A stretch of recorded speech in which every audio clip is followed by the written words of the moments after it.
crime to be able to convince a man or a woman to go into your room with you in 6 minutes. That's not a crime by the law. That's a personal decision to make. But it is a crime to record a person without their consent. And apart from, and even when you record and keep it on your phone, and the person finds out and reports to us, we'll prosecute you and you go to jail. That's the law of the land. Now, you don't just record it, but you go and post it on a website for financial gain. That gentleman will be looked for. We will activate every resource in our disposal, working with Interpol. The way we've worked with Interpol to extradite Ghanaians to other jurisdictions, we will request the Russian authorities, and that's why I've invited the Russian ambassador, to work with our law enforcement. We want the gentleman to come to Ghana, to be brought back to Ghana, extradited to Ghana, for him to face the rigors of our law. But you see, there are far-reaching consequences to the steps we're taking. If the Russian constitution is clear, Russia will not extradite any of its citizens for prosecution. But you see, there are far-reaching consequences to the steps we're taking. If the gentleman is not extradited because of the provisions of the Russian constitution, what we have done and what we will conclusively do by working through Interpol to get the international arrest warrant is that we will confine him to the prisons of Russia. Because as soon as he steps outside of Russia into any other country, he'll be picked up. All right. Welcome to This Week in Africa, your weekly live stream. We cover all things Africa related.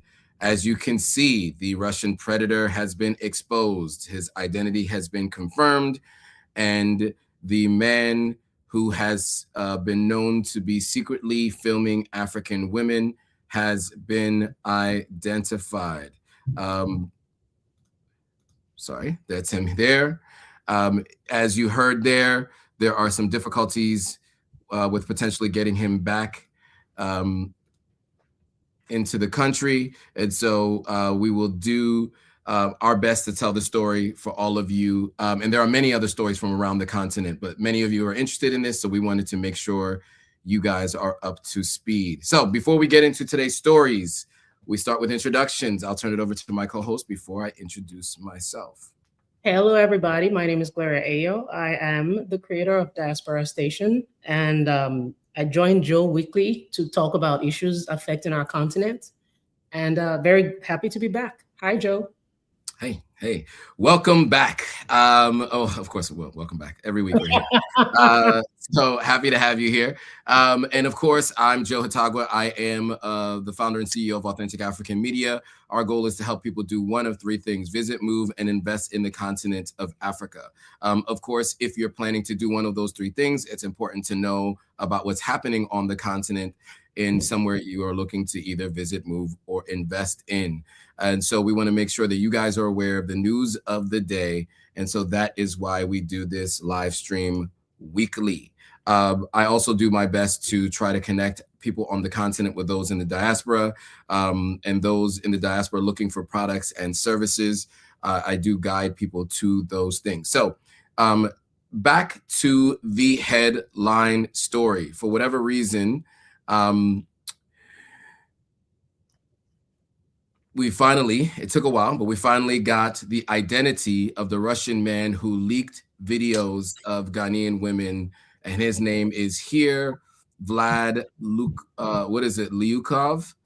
And he was age 36 years old. Here's another look at the gentleman, which is why he was always wearing those sunglasses.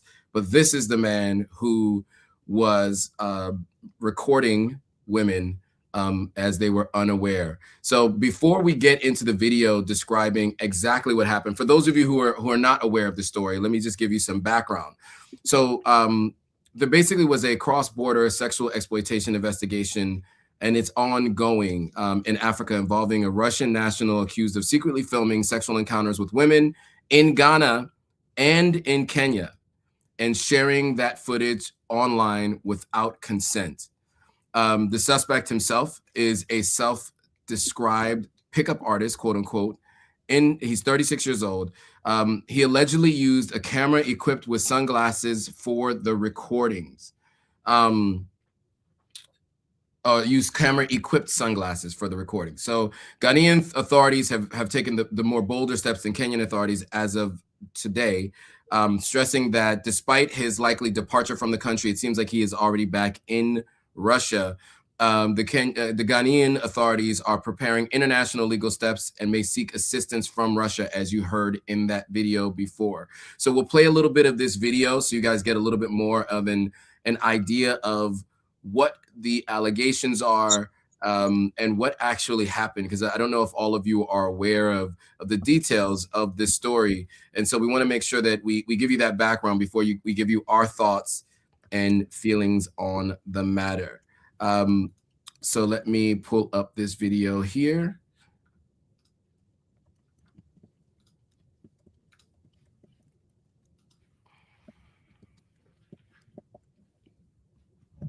A cross-border sexual exploitation investigation is now unfolding across Africa. Authorities in Ghana and Kenya are pursuing a Russian national accused of secretly filming sexual encounters with women and allegedly sharing the footage online without consent. African and Russian media have identified the suspect as a self-described pickup artist believed to be in his 30s.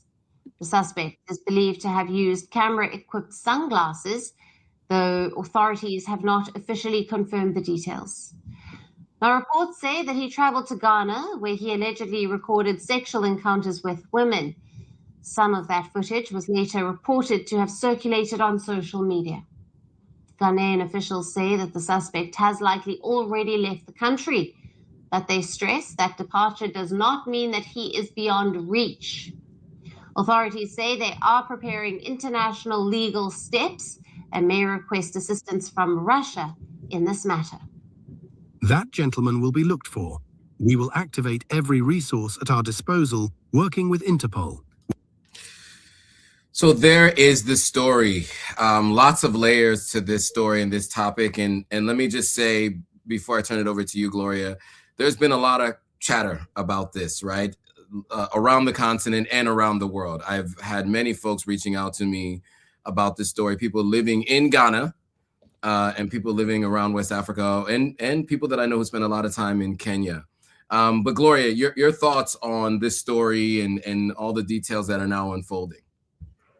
Yes, Joe, there has been a whole lot of chatter around this. And I put out a video a couple of days ago. And I mean, I've been following the story, but I posted something that Larry Madowo said and inserted, a couple of excerpts, I guess, photos and videos showing, what the intensity with which this man was operating on the continent. And the reactions, I think for me, that was like a survey of people's overall reactions. It was more what felt like, or what looked like victim blaming than us actually focusing on what the issue is. And I get people's concerns. I'm not here to, knock down anybody's moral stance or anything like that. We all have our moral reservations or our reservations when it comes to morality and things like that. But I also think beyond whatever decisions those women chose to make, whatever they chose to do with their bodies, if at all they did anything with their bodies, because not every single person on camera actually had anything to do with him. But whatever they chose to do, that is a completely different conversation. When it comes to things that are legislative, I don't like to moralize them. I don't like to conflate both. So unfortunately, a lot of reactions we have seen have had to do with people victim blaming, and it's really unfortunate. But I do want to highly commend Ghana's Minister for Communications, Samuel George. This man has been on we've seen his videos, we've seen him speaking so passionately, basically speaking up for these women. And that's why we have to move from an angle of victim blaming to actually focusing on what the bigger issue is. On this platform, we talked about a couple of months ago, well, maybe about half a year ago, thereabout, we talked about the sands, in Namibia, and how they had been exploited by some foreigner who was going around, I think a British guy, and exploiting this community and children and taking their photos without consent, and obviously without them even being aware of what was going on. We have seen in Malawi where this was years ago, a Chinese national who came to Malawi and was having African children from villages saying things in his language that were basically racist, having children who had, they were just happy. And they said things in his language that were racist, deeply racist things. And then they would transmit that to some website in China, and people were getting laughs out of it. And the Malawian government stood firmly. We're not aware of anything that the Kenyan government has done, but I like to bring up countries like Namibia, Malawi, and Ghana that have stood firmly on the side of these victims. And this is why I say it goes deeper than whatever people have chosen to do with their bodies. We have to also understand that many of these victims are young women from economically disadvantaged backgrounds. I'm not here to justify what has happened, but this man is basically an example of foreigners who use their perceived wealth and foreign status and their race to bypass consent and manipulate women into situations they might otherwise avoid. And this has actually brought conversations about how extreme poverty, and this is why I think this should actually even be the focus, these conversations about how extreme poverty makes women vulnerable to international digital predators. This is what we should be focusing on. We should be focusing on racial fetishization and supremacy. We should also look at the racial power dynamics that are involved. There is a disturbing trend where some foreign nationals view African women as disposable or props for illicit content. We might think these women deserve what they got, but believe it or not, this can be somebody closer to you than you would know. There are men, even men, who have been in situations where they've been exploited. And I do understand why the reaction has been split.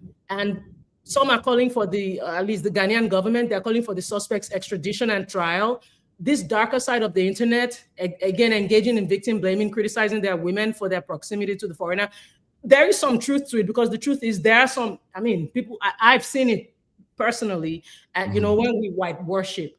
But again, the focus must remain on the predatory criminal and the lack of robust cyber laws that protect women in the global south. We should focus on how our governments can protect people from digital exploitation on any level. All great points. Yeah. And just for some context to what you're speaking to in terms of the backlash. So for those who may not be aware of the full story, so there are a number of different things that have been alleged, right? So what we do know for sure is that on his social media, he was recording his initial encounters with young ladies, right? And as under the guise of a pickup artist who barely spoke English, to be honest. But what he would say is generally, "You're beautiful, I'd like to meet you," and then invite them to his place same day. Many of the women that we saw on his social media apparently complied and did such. There are other alleged things that have happened. Like they're also alleging that he recorded those encounters on another site. So he used that kind of as a lead, like to get leads to bring him over to a site where he was getting paid to for him basically displaying the videos of him and these women in these compromising positions. So that is why he is actually being this is why there's kind of an arrest warrant kind of issued on his behalf for unknowingly recording in because that's there are cybercrime laws now in America. They call it revenge porn laws, and I think they've made some adjustments to the terminology, but it's along those same lines. And internationally, they've started to begin to put laws like this into place. So that is the law in which he is alleged to have broken. Now, on the other topic that you mentioned, which has caused a lot of controversy on the continent, is everything you just mentioned is based around two things, right?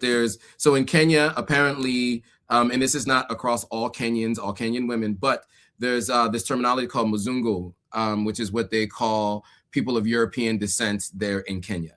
And for some women, it's seen as a status symbol to be with one. That's one. And so what you found is in these videos, what you found was in some cases desperation, in some cases what seemed like very easily he was able to get them to come to wherever he was and to be able to do what he actually did on camera without their consent or knowledge. And so that's where the conversation that Gloria was referring to is coming from, is that there's been this other discussion about how easy it was. And there are different kinds of discussions about the men on Africa and how they're not doing enough to keep these women. There's another discussion, which I think is more important, is the economic instability and challenges for these people, because a lot of these things happen in desperation. What we're seeing on the continent of Africa with what he did is not new to the continent. It is not new to emerging markets or the global south, whatever you want to describe as areas where the GDP is much lower than where these people are coming from. So if you change those circumstances, these kinds of things are less likely to happen. That's one. Two, I think the other piece of this is I think what you mentioned, white worship, I think is what you described it as. And I think, there's this discussion that we've had here before, and I've mentioned this online previously, in many places around the continent, there is a reverence for people of European descent, right? They're the former colonizers. Many times they run NGOs, nonprofits that bring water, food, power supplies, electronics, etc., own major businesses, and then also too in the place of worship.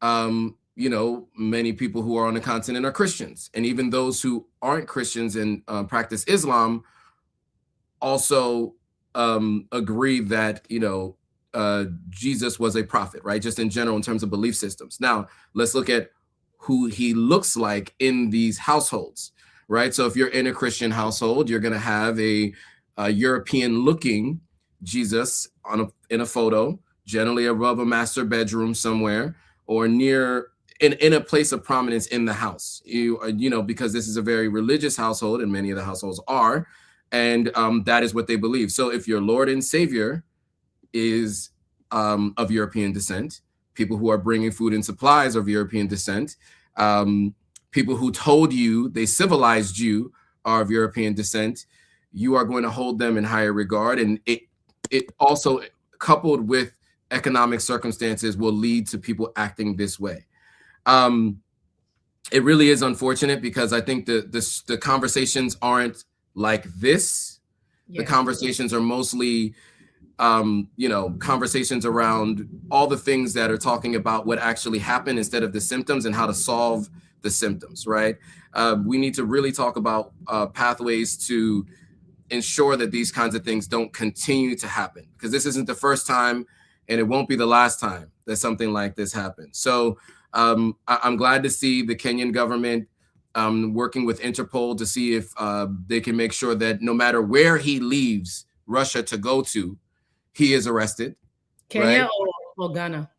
Ghana. Ghana was doing that. And I hope that Kenya also works to do the same. Because I think it's really, really important to make sure that we have systems in place to have consequences for these kinds of actions, because there never have been really before, right? People continue to do this stuff. That's why he so boldly did it. He figured, as long as I leave, as long as I don't put the videos out until after I leave, which it's apparently what happened, nothing will happen to him. And as of right now, it doesn't seem like much will. So, yeah, I think it's really important to just speak to those things and keep it there, because I think those are the important pieces to the story. Now, we spent a good amount of time on this story because I thought it was important. It was one that everyone is talking about, and it is an Africa-specific conversation and story. So we wanted to make sure we started with that and led with that. Many things happened this past week on the continent. So we do want to start stepping into some of the other stories that are out there. And then there are also stories that are happening with people from the continent or recently from the continent. So there's a recent story here in the United States that has become more prominent in discussions in mainstream media. And surprisingly or unsurprisingly, CBS News has done a feature story on the South African refugees who are resettling in the U.S., who have said that they are facing challenges with the system. Surprise, surprise. The Free Press, which is, all this is the new CBS that we're dealing with here. If you guys don't know, look it up. But there was an investigative reporter who joined CBS to discuss it. And basically what this is, just for background, for those of you who are unaware, you guys might remember there was a discussion that there was a quote unquote genocide happening in South Africa. Trump said he saw that white South Africans were being unalived in mass. He did a press conference with Ramaphosa, the president of South Africa. He was there at the White House. You might remember Trump put up pictures. He was displaying pictures. Ramaphosa did not speak up for his country, did not dispute what he was seeing, because some of these pictures were pictures of the Congo. They were pictures of other parts of the continent, these mass graves that were shown. And when we talk about what's happening in South Africa, it's not specific to white farmers. There's violence happening all over. And so, however, there were the first tranche of South Africans, Afrikaners in particular, that were given refugee status while all other refugee programs were put on pause or made more difficult to get. The South African refugees were fast-tracked and also told that they would likely get a pathway to citizenship. What this story is going to talk about is the fact that those South African refugees started to see what refugees in America have been dealing with since these refugee programs have been in place. And so what they're complaining about is things that refugees have been dealing with from Sudan, from Somalia, Sierra Leone refugees, all kinds of refugees who have come to the United States. And so we're going to hear how CBS is reporting this story, and we'll have some commentary on the other side. So let me find the story here. For some reason I can't find it. Oh, here we go. There we go.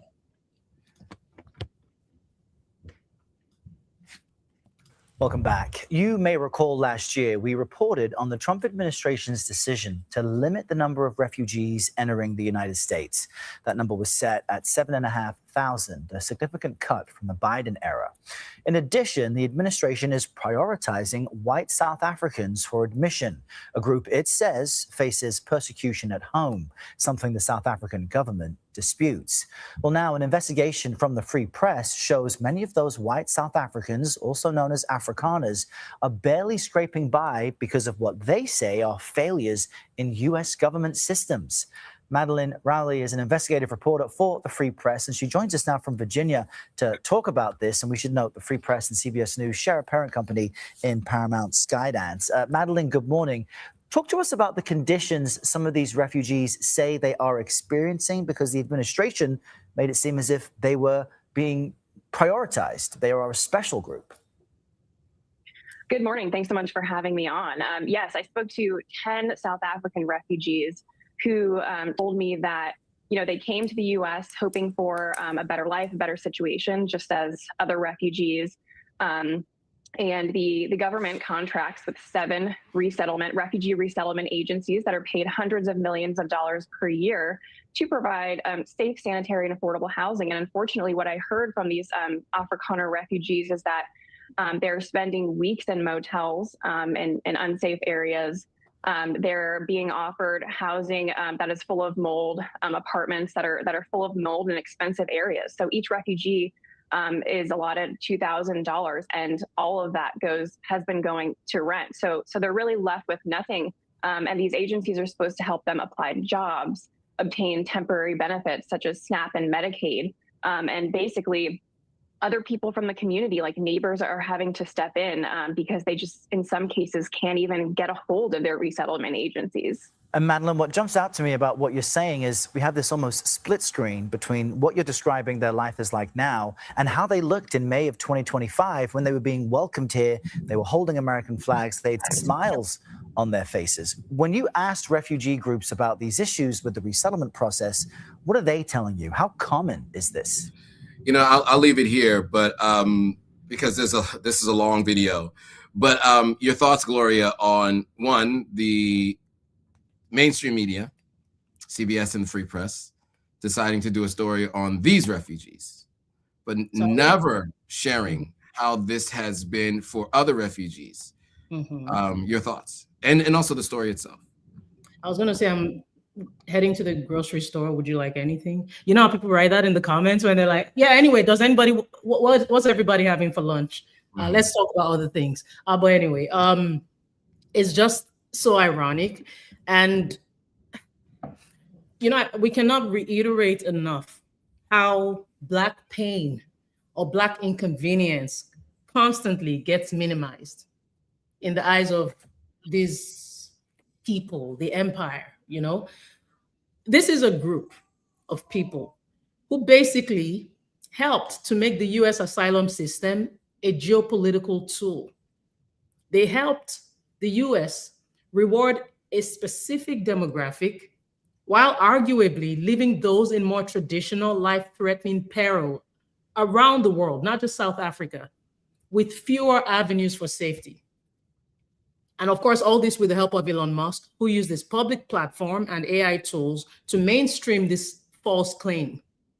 So they have now provided the cultural permission for the US administration to treat the same issue of humanitarian crisis while ironically withdrawing aid to the South African government. What farm attacks are the reality in South Africa, but there has been no evidence to prove that this is state-sponsored or that a certain group is being targeted. And even Afrikaners who were, even those critical of the ANC or the government in power, did express their reluctance to leave. There's a reason they did not leave. And the reason is because they know, they are well aware of the privilege that they enjoy. It's this same privilege that would make a platform focus on how inconvenient it's been for them. And perhaps they're doing this also, maybe to be fair for balance, they're probably doing it to highlight the irony, because this is beyond ironic. You really thought you were going to America to continue enjoying the same privilege? Do you not understand the privilege you have enjoyed by being descendants of people who came and took a land illegitimately? You've enjoyed this privilege for centuries, and now you want to go to a level playing field to face the real world?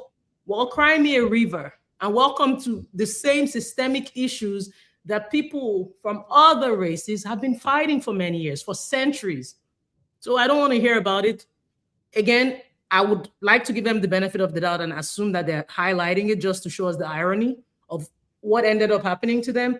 But I can bet you these same people who are now the victims here in America were living a life where they were riding high off of their privilege. And that's all I will say about that.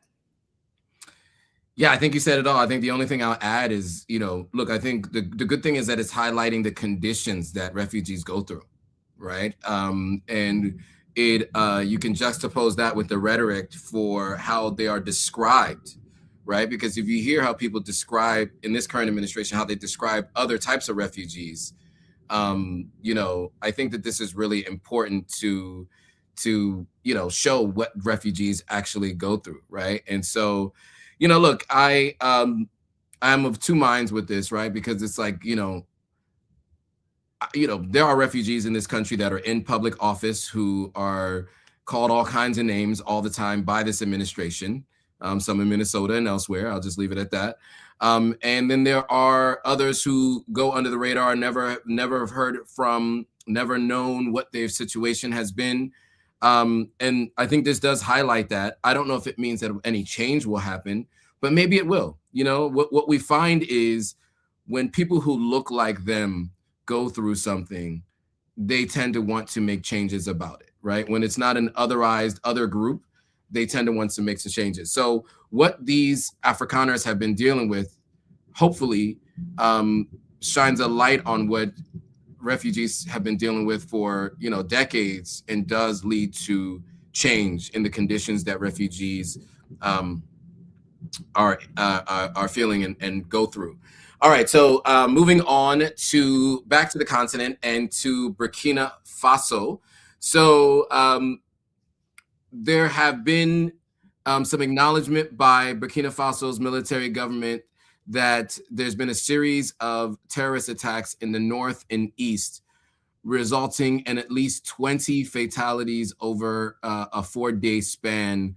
And these were all Al-Qaeda linked groups, asserting that they had unalived numerous Burkina-based soldiers, although this remains unverified. So the violence, which targeted military positions, included a number of deadly attacks. So with that, we also have news that Burkina Faso and Russia have formalized a strategic partnership, making a shift in the Sahel's power dynamics.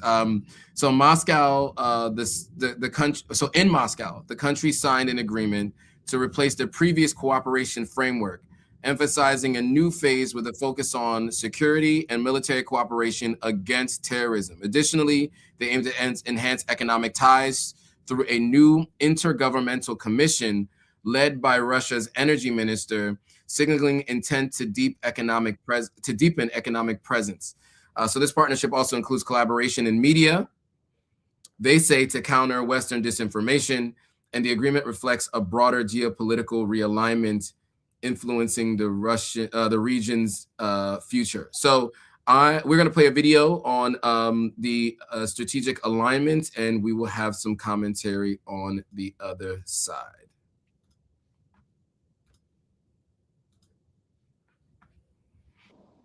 And staying with the Sahel, the power landscape is shifting under Ibrahim Traoré and Vladimir Putin.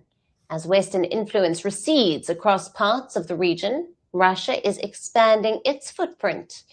And now Burkina Faso and Moscow have formalized their partnership. In Moscow, the two countries signed what they call an agreement on the foundations of relations. The framework replaces the previous cooperation structure between the two states. Both sides describe it as the beginning of a new strategic phase. Every word has been carefully chosen, every paragraph thoughtfully crafted to produce this consensual document, which opens the prospect for both countries to enter a new phase with concrete projects. Security remains at the center of the partnership. Russia and Burkina Faso plan to coordinate on military and technical support to address persistent terrorist threats. Moscow says that counter-terrorism cooperation in the Sahel will remain a top priority. Cooperation in the military and military technical spheres, the fight against terrorism, and other threats that unfortunately persist in this part of the African continent also remains our top priority. All right. So with that, the stories that we just mentioned and that particular meeting, thoughts on the strengthening of this partnership and the change, the strengthening of this partnership with Russia. Yes. And, we've expressed time and time again that the U.S., with everything that was happening, especially as soon as Trump got into power, with a lot of policies that the U.S. was making that were not in favor of Africa, we said time and time again that it would not favor the U.S. Now the U.S. is in the Sahel, the U.S. is in Nigeria, the U.S. is now sending people to Africa, even changed its AFRICOM commander, just trying to soften relations with Africans because they're well aware of the power and the partnerships going on with countries like China, Russia, and Turkey. But I do want to point out that earlier this month, I think February 10, just days before this pact was signed, Traoré's government did take the radical step of dissolving all political parties in Burkina Faso. And his argument was that this was necessary for national unity and to prevent political divisions from being exploited by imperialist propaganda. So both nations constantly framed their partnership as a joint effort to counter Western information warfare and any sort of propaganda that's been put out there as it relates to terrorism. It's not to dismiss of the fact that these things are in fact happening, but at the end of the day, information is power. It's whatever you put out there that can control, the perceptions that people have, especially of Africa. And we know that those perceptions are extremely sensitive. They do go a long way in determining how people treat us, having people from countries coming to exploit people on the continent and put things on websites without people's consent. I'm just saying it's all part of it. It all goes a long way. So this partnership, at the end of the day, it's mutual. I've always said it. I may not necessarily like every single thing that China does or Russia does. I'm going to be honest, that one I cannot really change my stance on. But I will emphasize that, and I've said this time and time again, they have proven to be far better partners than countries like America and France have been. There you go. I mean, yes, and yes to all of what you said. I will just add, look, as you guys can see, right? It's like a multipolar world, and you kind of have people go to one or the other, right? And so, that's what's been happening over the last however many years, let's say, 70, 80 years since the Europeans have officially given Africans their independence. Because it was too expensive to continue to stay there or do it in the way that they had been. Are these countries still independent? No. And many times they have been, reliant on Western aid and now sometimes Eastern aid and or partnerships. And so, like I said, previously, I'd like to see more work on the continent with each other.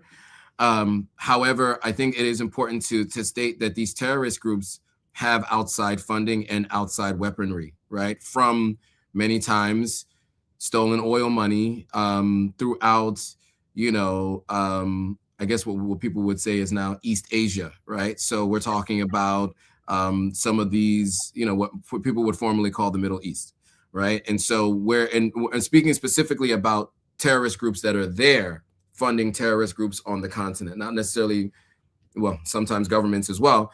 But what that's doing is it's causing African leaders to have to go elsewhere to find the weaponry to be able to fight against what is happening there, right? And so, that's the reason why you see these pacts, especially in the AES with Russia. So to that point, tensions are brewing in another part of the AES, in particular in Niger, with France.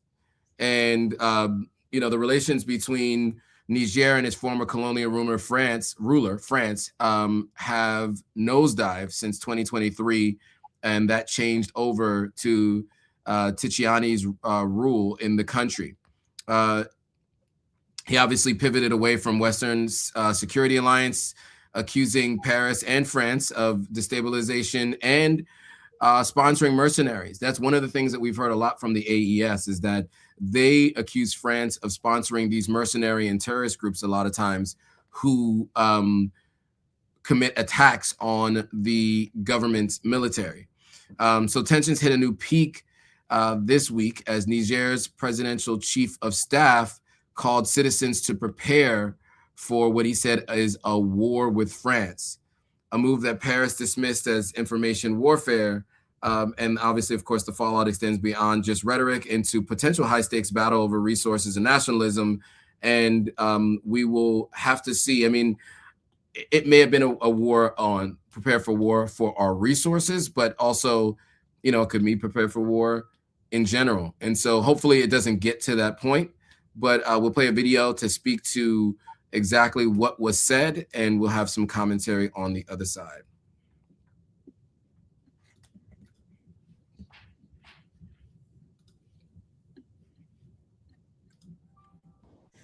And for our next story, let's turn to the Sahel. Anti-French sentiment is gaining momentum in the former French colony.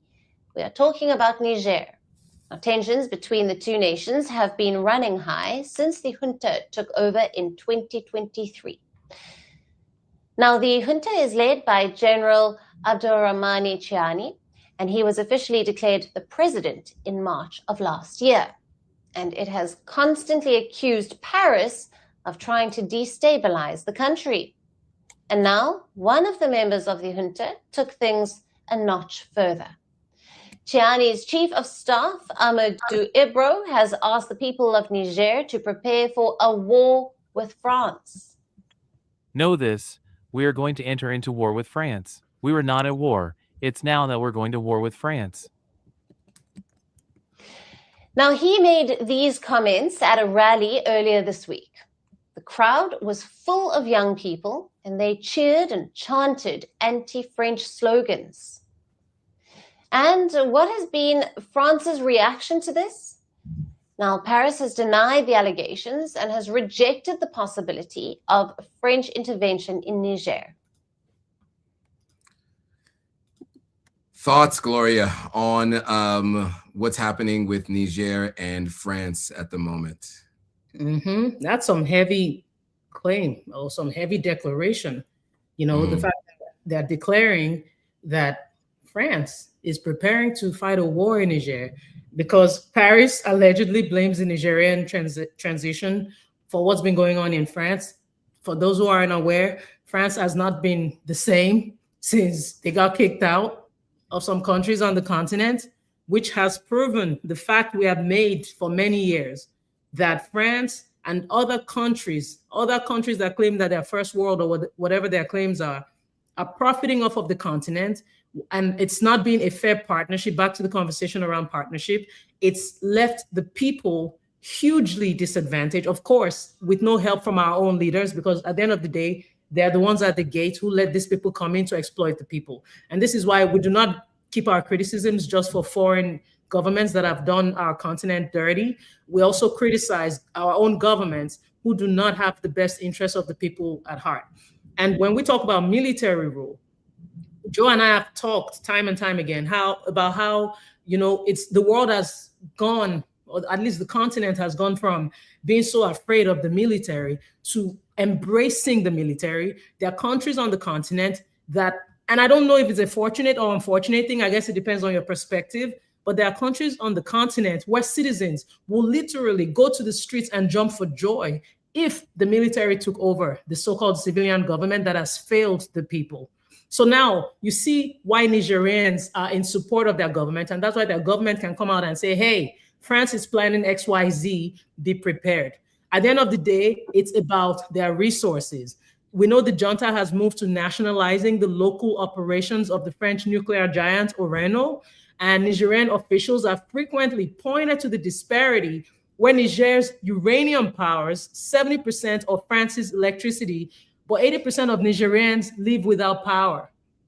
So that relationship needs to end. You can't come to our continent, take our resources, profit off of it, and you know, if you might have enjoyed a beautiful partnership, but you've chosen to keep exploiting the people. And as I said, was it last week or 2 weeks ago, history has proven whether or not these claims of you sponsoring things that are destabilizing the continent, whether or not they're true, history has actually proven these governments right, because you've never really had the interest of the people at heart. And we have trends of certain countries being behind leaders and coups that ended up destabilizing governments that meant well for their continent.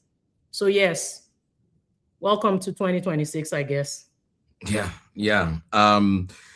We'll follow this closely. I mean, this is, you know, look, obviously we hope that it doesn't lead to boots on the ground and any actual warfare. You know, they're already dealing with enough with these mercenary groups in country that they're attempting to fight. So, you know, having a situation with Paris, France, it's not ideal, right? Now, I think the good news is that, you know, France has dismissed it, all of it, and hasn't escalated with any further rhetoric and talks about potentially coming there. But we will see what action comes from just those dismissals. So we'll be watching closely. We'll keep you guys posted. We hope that this doesn't lead to anything more. Now, I wish they would, wow. but I won't go there. Well, I already did. I wish they would try it. I don't know. There's a lot on their hands already. I don't know if the France were doing that would be helpful. And of course, you know, the United States also, in general, backs its partnerships with other folks. So does the rest of the EU. They're supposed to. So they already have an incentive to be there, right? So if France makes a move, the US has an excuse to be there. So I would hope that they actually don't, because they're already incentivized to be there and to overthrow, you know, Chiani now. So I'm hope that they're just left alone and they can do what they need to do. But that's my viewpoint. And that's what I'm hoping for. And I'm sorry, Joe, not trying to argue with you, but I do believe in the power of the people. Forget what our civilian governments have done to hurt the people. I do strongly believe that Africans are well aware, as is proven by this comment. Let's just pray and hope our family in Niger prevail and be victorious in defending our Black African people in Niger. I think it's a new dawn for Africa, and the people are ready. And that's why I said I wish they would. They are not that powerful. Thank you, Joe. Okay. I hope so. Hey, listen, I have been made aware of the weaponry that is available, that is not available in the AES. And I know that they're working with Russians to increase their weaponry. But, you know, drone dropping bombs, etc. There's a lot that they have that the AES does not have access to. So that's all I'm talking about.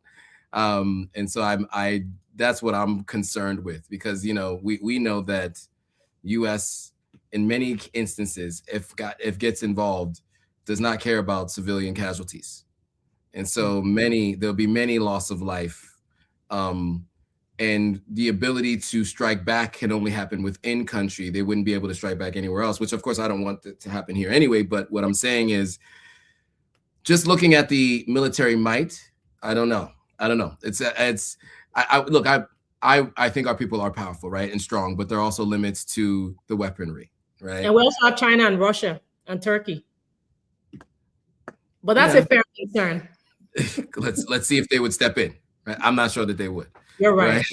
So right. I don't, you know, that's the concern that I have, is that there, you know, obviously there's some partnerships and there's political alliances that they say that they have, but previously they haven't stepped in, right? Like there were alliances when there were other overthrows, right? And they hadn't stepped in. There was rhetoric, but there wasn't any other kinds of responses. So, but we'll watch this closely and we will see what happens. So fingers crossed. In the interest of time, I think we can get through one more story while I'm on the live stream at the very least. And that is speaking to something that we've talked about maybe once or twice a while back. And that is Africans fighting in the Russia-Ukraine war on both sides. It's something that has been reported on by mainstream media and also many independent media outlets, but something we thought we could bring up here. So there's a recruitment crisis that's unfolding on the African continent as South Africa and Kenya are looking to rescue nationals lured into the Russia-Ukraine conflict under false pretenses. And it's not just those two countries, but these are the two countries that are working on something. So basically, these people are promised lucrative opportunities and administrative roles. And so several young Africans instead found themselves deployed to the front lines of Ukraine's, Donbas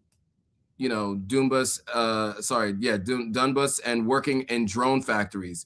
The South African presidency recently confirmed direct talks between Cyril Ramaphosa and President Vladimir Putin to facilitate the return of its nationals trapped in Ukraine. Meanwhile, Kenya has condemned the use of its citizens as quote unquote cannon fodder, reporting that over 200 Kenyans were deceived by fake recruitment agencies.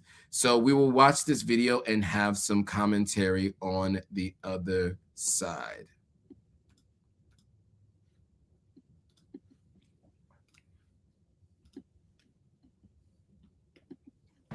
Hello and welcome. Our top story today is from South Africa. The country is working to get back its nationals trapped in the Ukraine war. Now, these are the people who were lured into fighting for Moscow by fake job offers. Their bait was an opportunity to live a better life, but they ended up digging trenches and dodging bullets on the front lines. And now, to repatriate them, President Cyril Ramaphosa dialed Russian President Vladimir Putin. The two discussed the return of South Africans scammed into joining the war that was never theirs to fight. Here is a part of the statement that the South African presidency had put out. after the call. President Ramaphosa and President Putin pledged their support to the process of returning South Africans fighting alongside Russian forces in Ukraine. In this regard, teams from both sides will continue their engagements towards the finalization of this process. You can turn your newsletter into an actual business. You just need to stop using 5 Sorry, platforms guys. to do what one was Too really bad. built for. My apologies. Now, back in November, the South African government said that they had received distress calls from 17 men trapped in Ukraine's Donbass. They were reportedly tricked into joining mercenary forces. One of the biggest allegations was made against the daughter of South Africa's former president, Jacob Zuma. Now, she is among the several people accused of recruiting men to join Russian mercenaries. They were fooled to fight in a war that's in a European, barbaric, terrible war that Africa has nothing to do with. And it's a colonial war, so seeing Africans fighting a colonial war against a free country is especially insane. And by the way, it is especially insane. So your thoughts, Gloria, on this topic? Yeah, you know, the irony of this whole thing is that it's looking as if these countries, well, maybe Russia specifically, is viewing the global south. And this is why I say I don't necessarily like every single thing that Russia or China does, even though they are the better partners and they've proven this throughout history. But it kind of goes back to the rhetoric of going to the continent for cheap human resources. And you know that people are not necessarily going through the best financially, and it just seems like you're exploiting that, my opinion. But you know, intelligence reports from both Nigeria and Kenya are revealing that, as was pointed out in those videos, that these citizens are being lured with promises of lucrative non-combat roles such as security guards, construction workers, or electricians, and then they get there and they find themselves having to fight a war they didn't even sign up for. I do want to point out that in Nigeria, the constitution states that if you fight in a foreign war, you could get sentenced for up to 10 years. So this is like a double tragedy for these families or these people who go out, you know, to this country out of desperation, and then God forbid they lose their lives. But if they do manage to make it back home, they could face a sentence. And I guess the big conversation or the big takeaway should be that our leaders need to do all they can. And this goes for Kenya, this goes for South Africa, this goes for Nigeria. All countries really on the continent need to do what they can to ensure that the people do not get to a point of desperation where they're signing documents that they cannot even read because it's in a foreign language, and they end up risking their entire lives because they're desperate. Because, you know, there's a saying, all unaliving are unaliving. I'm just using that paraphrasing here. All unaliving are unaliving. So people are prepared. They're like, we feel like we're unaliving where we are anyway. So let's go where we can and see maybe we will make it and, you know, be okay economically.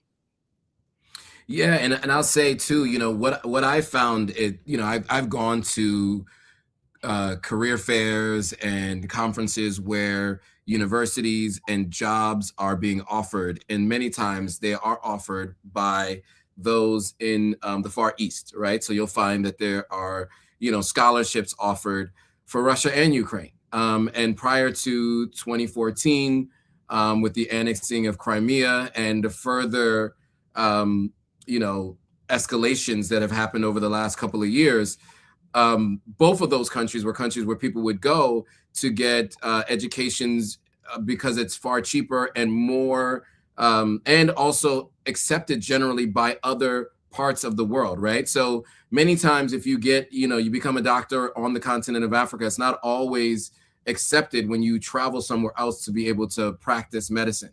But if you travel to, let's say, the Ukraine or Russia, many times it's a little easier for it to transfer over to other parts of Europe, let's say, for instance. And so you find people traveling who aren't very high-skilled workers or in careers that are high-skilled like that, going for like what you're seeing here. And people in school, too, by the way, there are being offered jobs.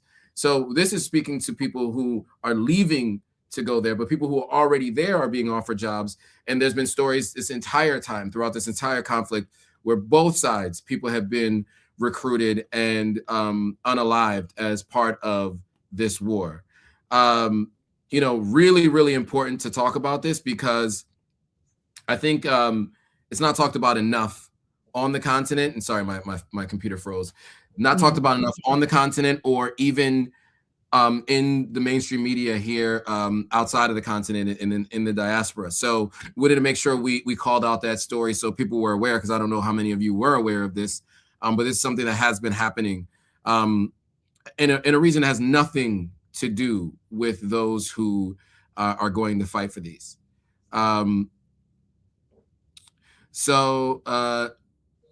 Okay, so anyway, with that, I think we are at time. I don't know, Gloria, if you're able to keep going with the news around the continent. Yes. Okay, if you are, great. So I will leave you guys in very capable hands with Gloria. She's going to go through the news around the continent so that you guys are aware of some of the stories that are also out there that we didn't have time to go over today. I have to jump, but I want to say thank you for all of you who joined. Make sure you like, comment, subscribe. Of course, share this with as many people as you can, and make sure you subscribe to both platforms, Authentic African and at the Gloria AO.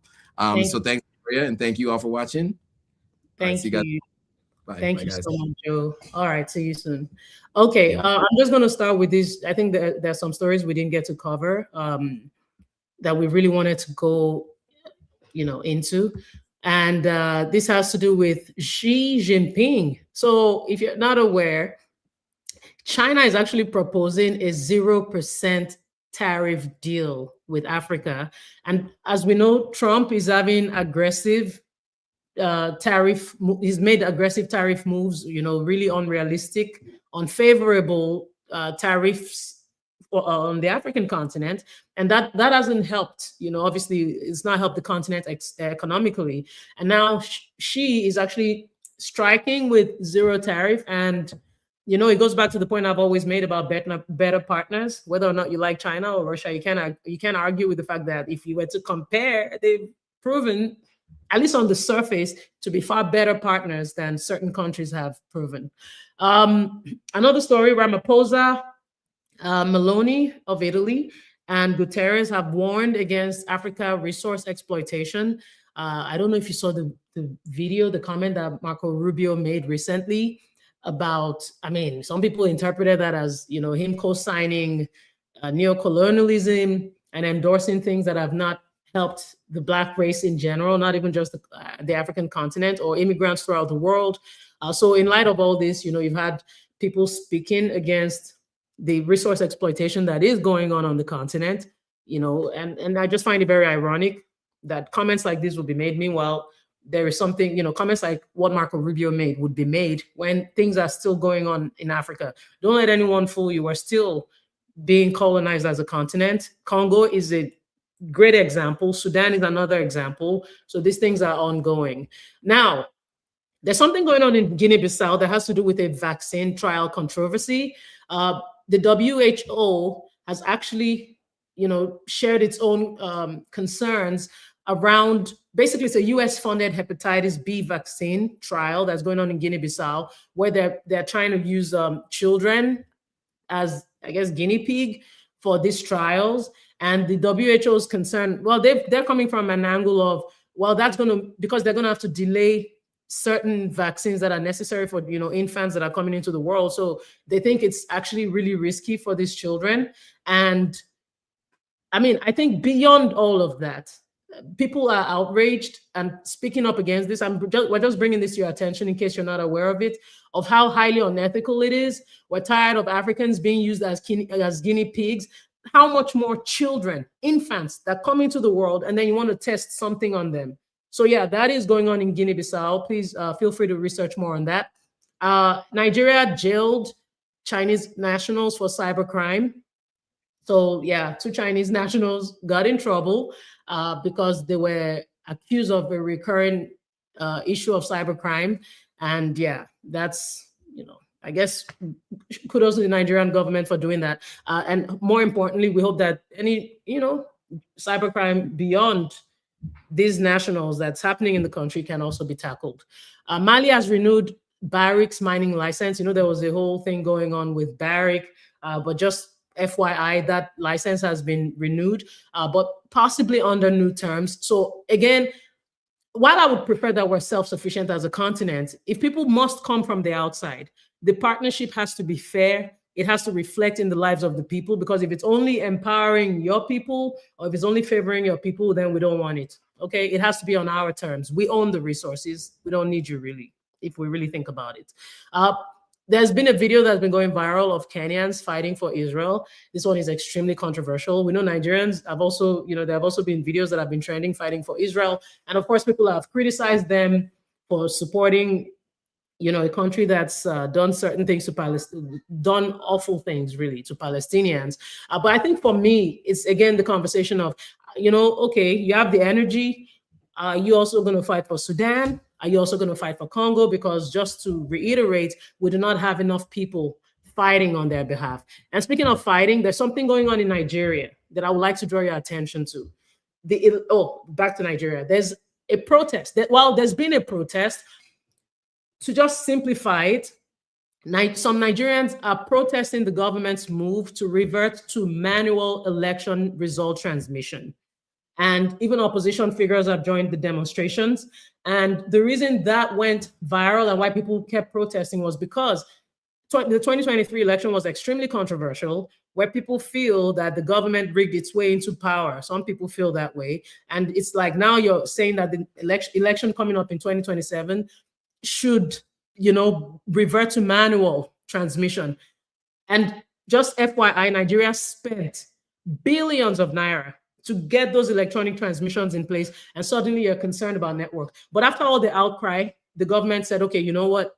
We're going to allow electronic transmission, but when there are network issues, so they put a clause in there, when there are network issues, then we're going to revert to paper. Okay, so people are concerned because it's like, okay, you're already planning to use the manual, and then you're going to claim that the network failed, and you're going to find a way to rig the elections. There are transcripts of manual transmission that happened in 2023, where you will see where there were scribbles, and those were presented as the election results. So Nigerians are fighting this on social media, fighting this. They were at the National Assembly. They even got tear gassed.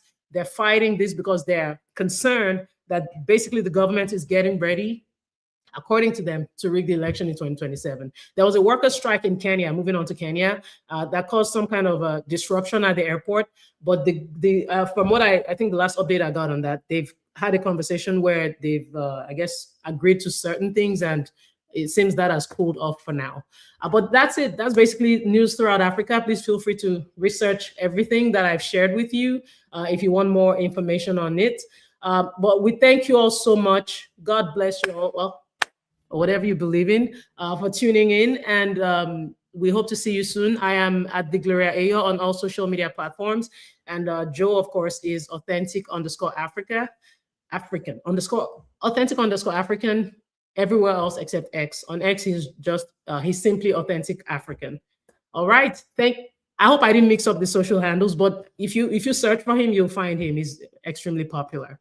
Thank you all for tuning in, and we hope to see you next time. Thank you all so much. Please like, share, subscribe. I saw somebody post that earlier. Somebody commented that. I thank you so much for that. It's really important. This is how we get our stories out there. Keep liking, keep sharing, and keep subscribing. Thank you all so much, and have a great rest of the week. Bye.